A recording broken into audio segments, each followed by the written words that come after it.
mag-drive. Antayin lang ko ate, sandali lang mamaya.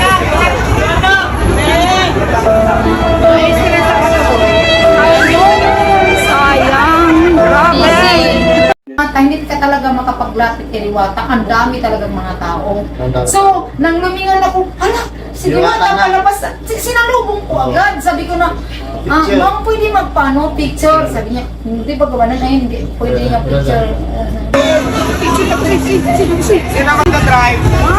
Antayin lang ko ate, sandali lang mamaya.